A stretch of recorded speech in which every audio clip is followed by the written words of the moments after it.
welcome you Pisces. This is the horoscope for the month of June 2012. And for you, oh, and by the way, if you speak French, you don't understand a word of what I'm saying now, you can go to my YouTube channel and you can choose the French videos or even the Dutch ones. I mean, they're in Flemish, okay? Right.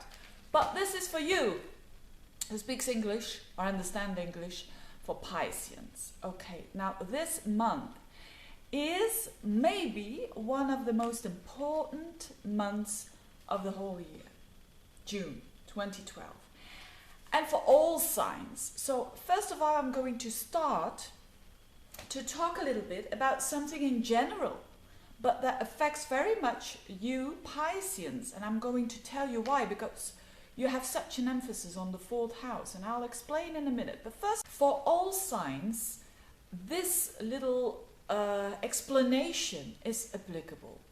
So this is applicable for all signs.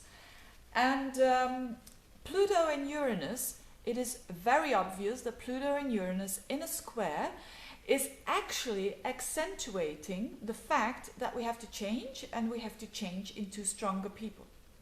That's basically it. That's what Pluto-Uranus is all about. We have to transcend all the different roles that we play that are false and that are not powerful. I'm talking about roles, and I'm going to explain 3 roles that are really not the roles that we want to play because they make us unhappy. That's one thing, and everybody wants to be happy. I certainly do. And it is also a possibility to get out of a bad situation and to become stronger. So this model was based on the environment of court and judges and so on, in this world where there is a judge, where there is a victim, where there is a solicitor and so on. So 3 roles that we don't want to play. The weakest role of the 3 is a victim. And I think we all play roles in our lives, or we have been playing roles in our lives where we are the victim. And if we are a victim, it's the weakest roles of all 3. Why? Because we let other situations, other people walk all over us. And that's because we don't want to take responsibility. Or maybe we want to, but we feel that we can't. And why can't we? Because we feel not good enough about ourselves. We feel a bit less. That's basically it. Now the other role, you could say, is a bit the opposite role. It's the role of the savior. That's not a powerful position either. Why? Because you feel better than someone else. It's also inequality. You feel better than someone else and you overtake their power. You take responsibility of that other person. It could mean in a personal relationship, but it could also be a situation at work. Maybe a colleague who's taking all responsibility. Oh, I will do it for you, and that person, that savior, really thinks that he's doing or she's doing the right thing. But actually, it is not a powerful situation. It is taking other people's power, and it's not a healthy situation. How to get out of this?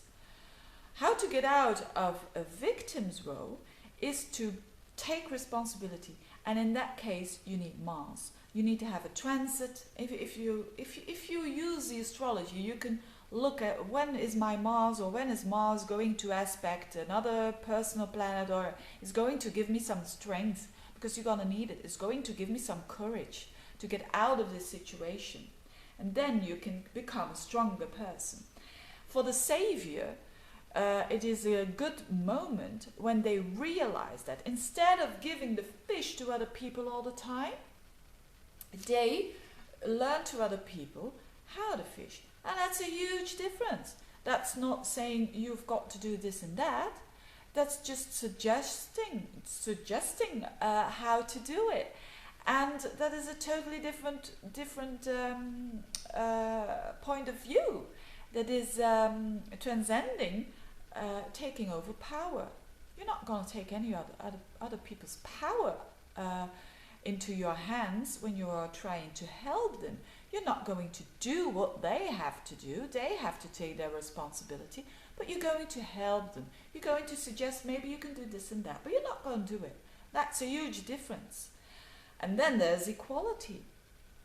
Then the last position, the last role we don't want to play, it's the strongest role of the three roles. I mean, power, when it comes to power, it's the role of the judge, which is on top of it. You know, we can play them in different situations, you know, with the finger, judging everything. You shouldn't do this, and you shouldn't do that, or this situation,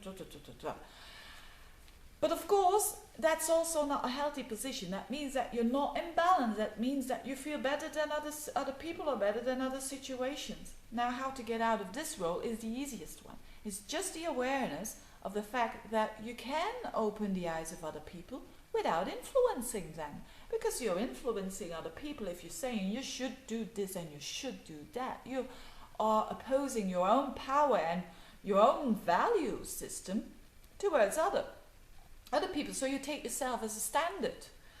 I certainly play those roles a lot of times, and I still have to be very aware of it, not to do it. So we all play different roles, and but there's a way to get out. And just the last thing about this judge role is that the importance of words, so to transcend this role of judge, is really to really mind your words and to be a kind of a messenger to other people, to make them think, to just give them, I don't know where my glasses are, but just to give them a frame of the glasses so people can, other people other situations, other things can fill it in themselves, but you kind of give them a frame to think about it. And then there is equality. You know, this is all about Pluto-Uranus, liberté, égalité, fraternité.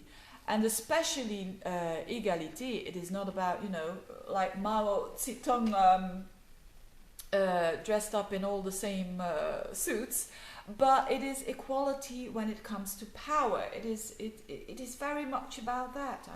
And Neptune can help us with this, because Neptune is going in Pisces. Maybe at first we're going to think, ooh, this is making situations rather vague and we don't know where we're up to, so there's chaos probably. But it is needed to get out of the situation and to see the clarity afterwards. That's my opinion. So why am I telling you this? Because this is so relevant to the Pluto and the Uranus square that is happening now in Capricorn, Pluto and Uranus in Aries, that wants to free us up. And we can only free ourselves up if we're going to get out of all these three positions. Now I come back to June. Why is it so important? Because for you, there's such an emphasis on the fourth house. There's such an emphasis, you know, there's Venus in there, there's Mercury in there at the end of the, at the beginning of the month. And at the end of the month, there's even Jupiter in there. And there's even a lunar eclipse, the sun in the fourth house and the moon in the 10th. So which gives me like a very picture of this is all about the fourth house. This is all about how we can get out of the position of those three roles I described. You have all the opportunity to dig very deep into yourself and to get to know yourself very well and to go to your roots. Even if you live abroad, it's a fabulous time now to go back to your roots. It's a fabulous time to get a bit of solitude. How do you say that in English? Solitude, because solitude can give you liberty in a way. Because you Pisces, I think, especially you Pisces, you really need to withdraw yourself every now and then, because you are like sponges. You take energy of other people, and especially that's not wrong, but when it's negative energy, it's heavy. So you will need, especially this month, you will need to withdraw. You will need to take to look at yourself, and it will be good because Venus is in there, Jupiter is in there, two benefits. So they will help you to get to know you very well and to transcend out of these roles, because you go to the roots and you understand what you're all about. You are going to have a better understanding about that. And also with Pluto and Uranus square, which is in the second house and in the 11th house, I also think this is connected with your self-worth. So go back, maybe looking your ancestors. How did they play their roles? Particularly the male line. How did they play their roles? Were they victims? Were they saviors? Were they judges? Think about that. And with Pluto in the 11th, Pluto is where our fears are. Don't be afraid of welcoming good wishes. Think of it like, I'm worth it. I'm worth the good wishes, and I'm worth, good stuff is going to come to you. Allow it. And with Uranus in the second, probably you're gonna have peaks, little peaks maybe, or big peaks, I don't know, of your self-worth. So I think it's gonna be a lovely month for you, Pisces. Please do take opportunity. Also with the lunar eclipse, which is specifically on the 4th of June, I think it's gonna be quite important for you because it's happening on your axis and it's in the 10th house. So with all this is going on, it's gonna be good for your work too. So that's it for the month of June. If you want to know more about the Pluto-Uranus, go to the videos. If you want me to look specifically to that Pluto-Uranus on your personal planets, I do a special offer. It's around about, I think, 12 euros, 13 euros. It's $15 offer. Go to our website. I'm going to put everything in a link. And you can take advantage of that. Now, thank you very much for listening, Pisces. I see you next month. Bye-bye. Have a good day. Have a good month.